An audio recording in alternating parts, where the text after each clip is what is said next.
The rain hammers against the window of a cramped studio apartment. A young woman in her 20s, Claire, sits at a wobbly table, staring at an eviction notice. Her hands tremble as she counts coins, barely enough for bread. She looks around at the peeling walls, the flickering light bulb, and the emptiness. Her eyes harden with determination. I can't live like this anymore. I won't. 6 months later, a charity gala, dripping with champagne and diamonds. Claire, now dressed in an elegant gown she borrowed, catches the eye of Richard, a distinguished man in his 50s, silver hair, kind eyes, tailored suit. He approaches with a warm smile. "You look lost in thought." Claire forces a practiced smile. "Just admiring how the other half lives." "The other half?" He hands her a glass of champagne. "I grew up with nothing.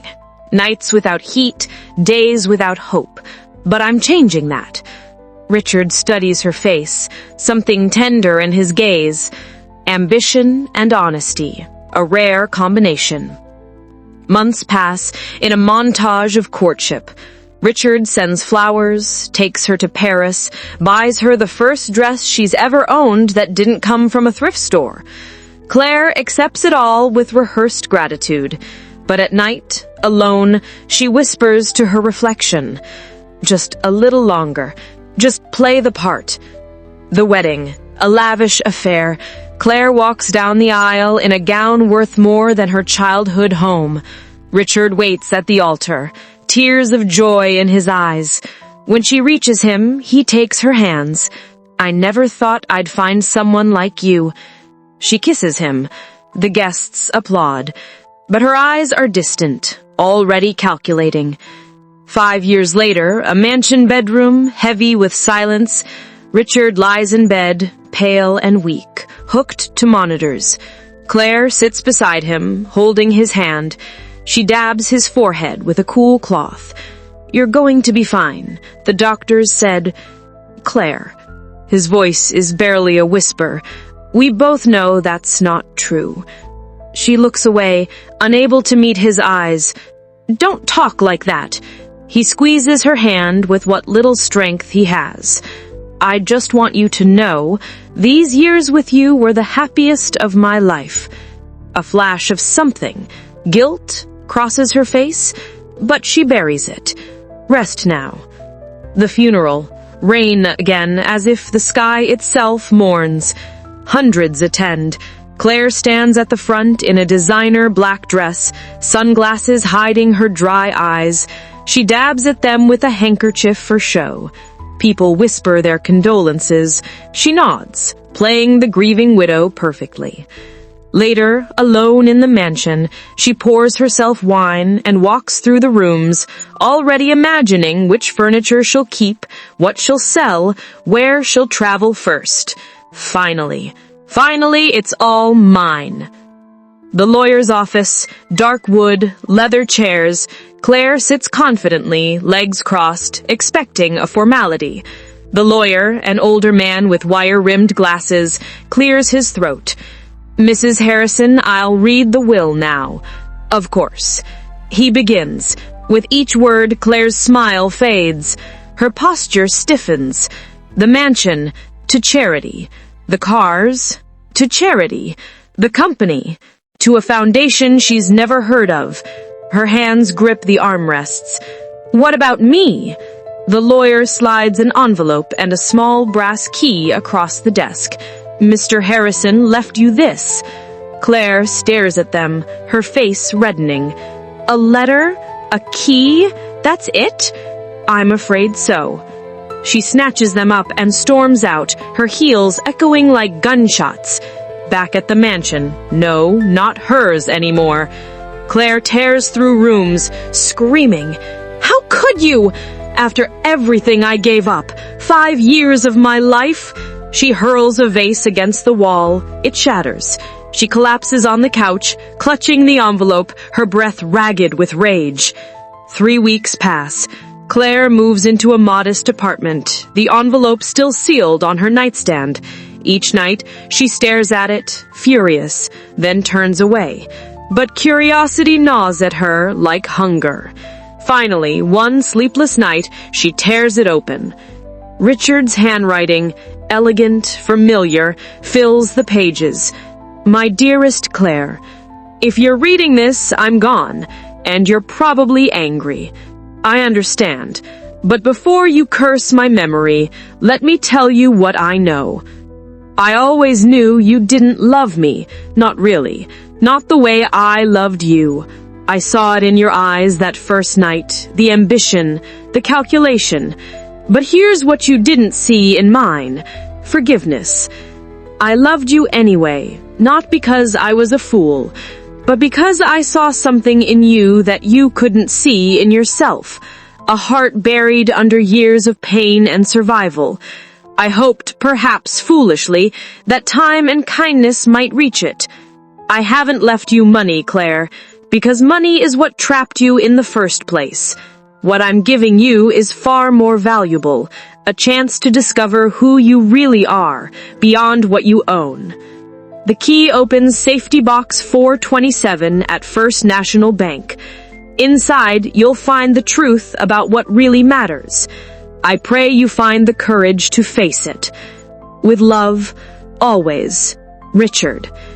Claire's hands shake. A tear, a real one, falls onto the paper. The bank, old-fashioned marble floors, the smell of paper and time. Claire approaches the vault with the key. The attendant helps her retrieve the box. Alone in a small room, she opens it. No gold, no jewels, just photographs, hundreds of them. She sifts through them, her breath catching. Pictures of her laughing at dinner, sleeping peacefully, dancing in the kitchen. Moments she didn't know he'd captured, moments when she'd forgotten to pretend. Beneath the photos, letters, her own handwriting from early in their marriage. Richard, thank you for making me feel safe for the first time in my life. I never knew kindness could feel like this. Maybe I'm learning what happiness means. She reads her own words from years ago, before the greed took root, before she hardened. Tears stream down her face. At the bottom of the box, a deed and one final note. This is the Riverside Community Shelter built in your name. I've seen your past, Claire. The hunger, the cold, the fear. You survived it. Now help others do the same. This is your legacy. Not the mansion, not the cars. This. Use it to build something real. Love, not luxury. Prove to yourself that you're more than what you married me for. Claire's sobs echo in the small room. The shelter. A modest building in a working-class neighborhood. Claire stands outside, hesitant. She pushes through the door. Inside, warmth, laughter, children playing, a woman serving soup, an elderly man reading to a group. The director, a kind-faced woman, approaches. Can I help you? I'm Claire Harrison. My husband, he built this place. The director's face lights up. Mrs. Harrison, Mr. Richard spoke of you often, with such love. We've been hoping you'd visit. He talked about me? All the time. He said you understood struggle better than anyone, that if you ever came here, you'd know exactly what to do. Claire looks around at the faces. People like she once was. Scared. Hungry. Hoping. I'd like to help. If you'll have me. 5 years later, the same shelter, now expanded. Claire, dressed simply in jeans and a sweater, helps a young girl with her homework. She's older now, lines around her eyes, but something in her face has softened, opened. A volunteer approaches. Mrs. Harrison, there's a family here. Just lost their apartment. They have nowhere to go. Claire stands, squeezing the girl's shoulder. Tell them we have a room, and that everything's going to be okay.